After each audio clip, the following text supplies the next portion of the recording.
No. Before we jump into our top three for real, we need to discuss our honorable mentions. These are the fights that are all really good in their own ways. We're not going to get into every single reason why they didn't make the top list, but they were every single one of these were contenders. So we kind of want to give each one a shout out. So we're just going to go through the list real quickly, one at a time, and just kind of spend about a good 20 seconds about why this fight was really cool, and then move on. So, without further ado, so the first one on the honorable mentions list is Anne versus Haket from Chapter One. This was a really fun fight. I always enjoyed the fact that this was kind of like a little bit of an Isaac fight, where the two girls are still pining after him and like expressing their frustrations with Isaac leaving, and them fighting each other. Haket kind of became a bit of a fan favorite. She even won her chapter on the character poll of side characters. The only thing that really kind of keeps this fight from being part on the list is while it's funness, it's just like it's pretty also inconsequential, especially given Anne as a character doesn't really do much down the road. Next up, Alright, so the next one on this little list is Modric and Eric versus Raziel, and this is it's a later one from Chapter Two, and while it's pretty short, not a lot happens with it. But the main reason it is notable is because number one, I believe this is the first time that the crew has to deal with the death of one of their own, and number two, it provides sort of a long running overarching motivation. It provides a motivation for Zachariah that lasts a really long time. Because Raziel, one of the Federation task force, ultimately kills Modric, who has been a long-serving sort of loyal member of the crew well before the Zach was here, and up until this point, I don't think they had even shared much of a scene. But for whatever reason, the two of them sort of hit it off pretty well.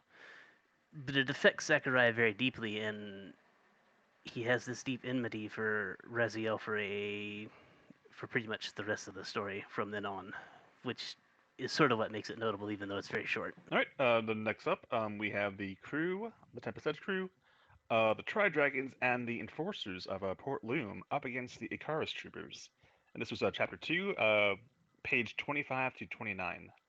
And this was basically like the big climactic, final battle of the Port Loom arc, I guess you could say, where after the task force infiltrates the Tempest Edge and does a couple of skirmishes with the members of the crew, they basically bring in the reinforcements, if I'm remembering this correctly, and things just turn this huge chaotic mess. And after having the Tri Dragons and the Tempest Edge crew kind of go at each other, it was kind of nice to see them have like one big common foe to just having to deal with. And not to mention, I do like how they kind of unintentionally take advantage of the rules of Port Loom and more or less force the enforcers to take part and go against the Icarus troopers as well. And just overall, I feel like this fight kind of serves as like a kind of a nice little like culmination of the build-ups of chapter 1 and 2 with Kaya showing up and how just the mystery of what she is and how we know that people are after her, and just this shows just the extent of how important she is, I believe, with both the task force and just a whole swarm of Federation troopers coming down upon them and forcing them to leave Port Loom and just just leave behind like the first setting that we've grown accustomed to. and next up, that takes us into a fight that I actually pushed to make the original top 15 list, but I was outvoted on. So yeah, so anyone who agrees with me, blame Ruin Volt. That is Zach, Kaleo, and Gearhard versus Abe. This is Abe's debut fight. This is the fight where Kaleo loses his arm. This is one of my favorite fights in the entirety of the story. I ranked it personally quite high, and this is just it's such a good debut because this is where we get established that Abe is the powerhouse he is. He's like backhanding Zachariah through like the wooden ships on this beach. He takes a bite out of Kaleo's arms. This is kind of also like a good debut fight for Kaleo in many ways because while he's participated in a bunch of fights up until this point, it's the first time where he stands on his own and he like summons rocks to throw at Abe, and he's so reliant on his magic. It makes him kind of the perfect example for someone for Abe to fight because we get to see Abe eat his magic then so much. So like Abe versus Kaleo works really great. Gearhart, Zachariah getting bashed around, and he also kind of gets established that Zach's the first person to mess with Abe because like Abe tries to eat Kaleo, Zach stops him, and you also got Gearhart on the shore who does some helping as well, and it kind of creates this, and he's also the reason why they end up escaping with their lives. And it's just a really, really fun fight. I'd love to go into more detail too, but this is only the honorable mentions list. But this is just an awesome little bit that deserves more attention than it gets. And that one happens within the same span of time as this one, which is essentially two or three of the Tri-Dragons show up, sort of provide unexpected backup, I would say. And it's notable because this is the other half of a fight that did make our list, which was Leo and Kotanai and Kaya all fighting, and Relton all fighting Madge and Briar and Liz. I feel like it's important to note that these are happening at the same time because while that other one is fairly lighthearted, this one's pretty serious. And even though this specific scene is very brief, I think what makes it notable is that it showcases a couple of things, which is Emerald Eyes is sort of new to the crew of the For Tri-Dragons. the record, this is Rue and CT and Emerald Eyes versus Abe. Oh yeah. Sorry, I forgot to mention. This is when Rue and Cowardly Thorn and Emerald Eyes they all step in to sort of back up Zach Calio and Gerhardt. It's sort of notable in that it shows that Emerald Eyes, even though he's a reluctant member of the crew of the Tri-Dragons, he's trying to do his best to help. He doesn't really want to be there, but I think what makes the scene kind of golden is that it establishes the partnership of CT and Rue, and also the fact that Rue doesn't back down from anything.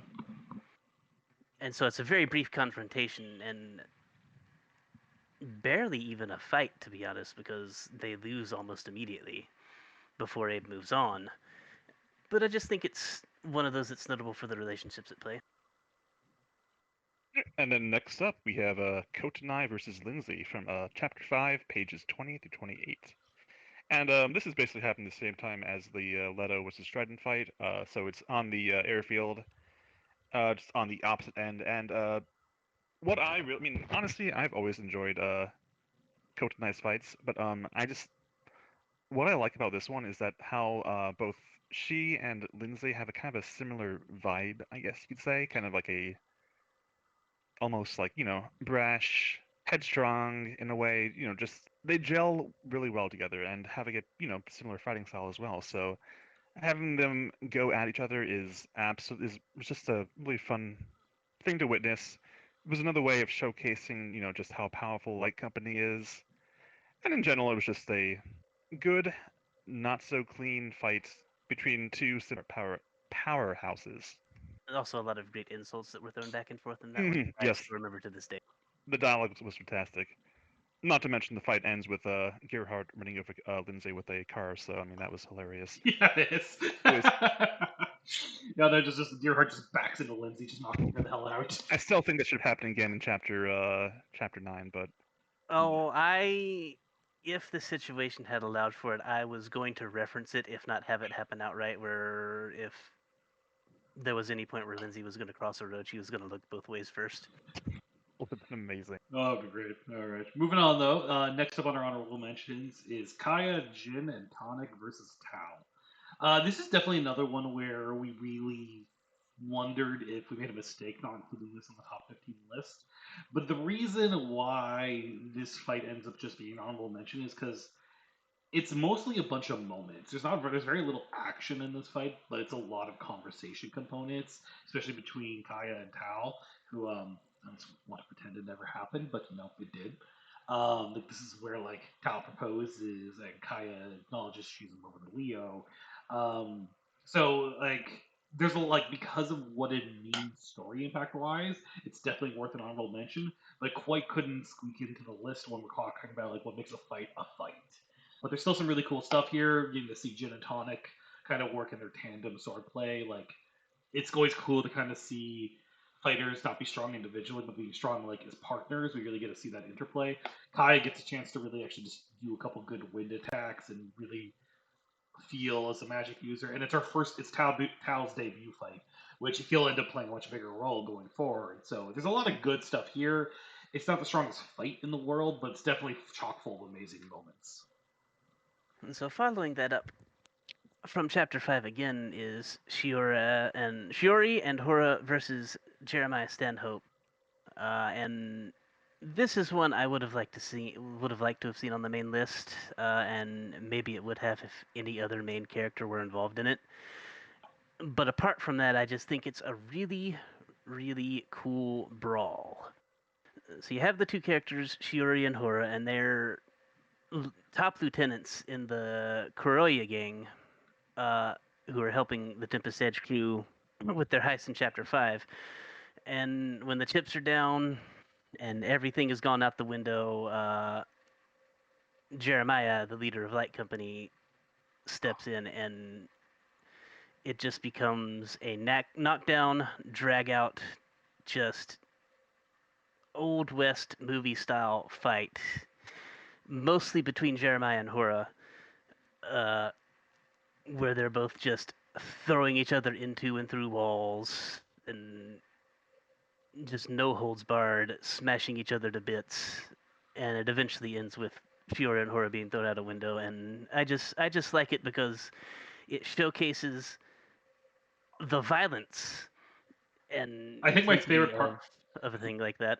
I think my favorite part of that fight is like it's a vivid image I remember is they wrap a coat around Jeremiah's head at one point and then start punching Jeremiah in the head while he's got a coat wrapped around him. It just really shows how violent, but like dirty that fight is.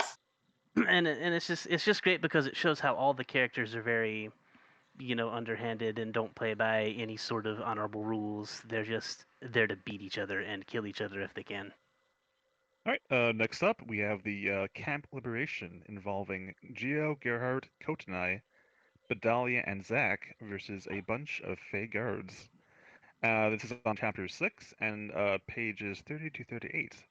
And I really enjoyed about this fight was just it felt like a nice little like climatic culmination to the first half of chapter 6 with both Leo, Kaya, and such being trapped in the Sabers camp, having to deal with the aftermath of the events of the beginning of the chapter. Then we also have the refugee camp, the resistance camp, with Zack, Geo, Leto, so on and so on. Also, dealing with the aftermath and how like the two halves like slowly build up this plan over the course of like a couple dozen pages of trying to figure out a way to break into the camp to free Leo and the others, and just how this liberation itself is just I said, like a nice culmination of that. And despite being very busy, I feel like it managed things still flowed well enough. And I think a fun parallel about that fight too is it's really kind of a cool one that gets to see the crew working in tandem. Because like that one where it's Zach and Bedalia working together, it's Bedalia's like climbing the walls of the compound while Zach's picking them off with a sniper from the distance.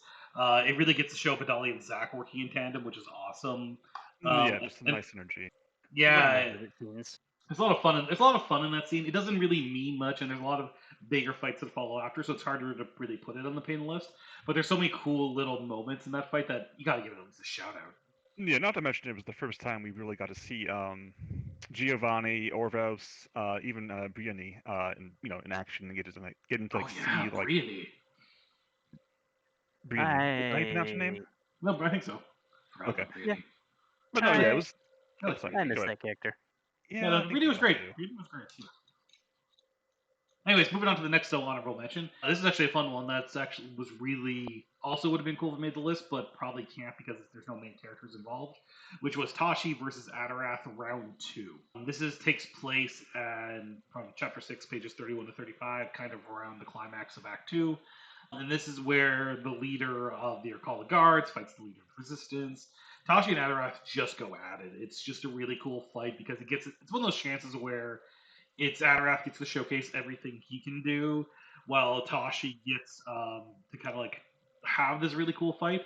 It becomes very clearly Adarath's going to win, but Tashi's like the kind of character that accepts their death and makes the most of it. So because like Tashi holds out for as long as possible, more of the resistance gets to escape. They take out more members of the Arcala Guard. Tashi makes the most of his death. and is almost at peace with it. And there's almost this bitter resentment where Adorat's almost sad that his longtime rival is gone. It's a good little side character fight. And it also will establish Adorat as a much bigger threat for down the road. So, yeah. So next on our list is Zack versus the Kappa Rangers, and this is also chapter 6, and this is one that I don't think made the main list, mostly because it covers a lot of the same ground as the Ashen Regiment fight does. It's kind of just a bigger, more detailed, somewhat more violent version of that fight. And since the similarities were so close, we didn't really want to put them both on there. But I think it's just another fight that shows the way Zack operates. He ends up fighting this team of, I don't know, what would you call them? Kappa Rangers? Power Yeah, Rangers? like just ninjas of some sort. Ninja Power Legally Rangers. distinct Power Rangers. Yeah, Sentai Ninjas. and they gang up on Zack and they chase him through the woods, and he has to deal with all of them at once, and eventually finds a way to take each one out one at a time in some decently clever ways. But it's not ground we haven't seen before. It's Zack using tactics that were sort of forgotten for a long time, and I just really enjoyed writing it, which is It was fun. It was just a fun yeah. fight. It doesn't have a ton of emotional story impact, but it's a good. Zack gets a lot of cool tactical moments. The Kappa Rangers. It's also kind of like the most gritty Wild West character fighting the most cartoony anime characters. It's kind of an interesting clash of themes there. Whether that works or Right. not, we'll leave up to the critics. And it does have kind of a unexpected ending in that Zack ultimately lets one of them go. Three And I of them don't know. actually survive. Three of them survive. Zack only kills two. The other two are like Did random, they? like unable to fight. Yeah. He didn't know about those. He just Yeah. He Yeah. Let's not give Zack too much credit here. Hold on. yeah. He didn't. As long as they were out of the fight, he didn't really care. It's just for whatever reason, and maybe it's something I'll drill down on in the future. He stops from finishing the leader. All right. Next up, we have Kaya and Leto versus Raziel and Corinth. This was on chapter 6, pages 45 to 56. And this was right before the Geo and Yen fight that we mentioned before. Kaya and Leto, this is after they escape from the capital of Mortensella. They're trying to track down a stash that Vishnu left of firearms and stuff. And on the way, they run into Corinth and Raziel, and then shenanigans ensue. I personally enjoyed this because this is the second time that Leto and Corinth met, and compared to the first time where Leto basically cried himself, basically gave up immediately. Leto gets a chance to kind of stand out a little bit in this one. Leto gets It's a chance redemption. basically a chance to show, Leto's character development, how much the fight with Shredden kind of, helped give him the boost he needed to kind of improve himself as a person, become a midget more formidable and stuff.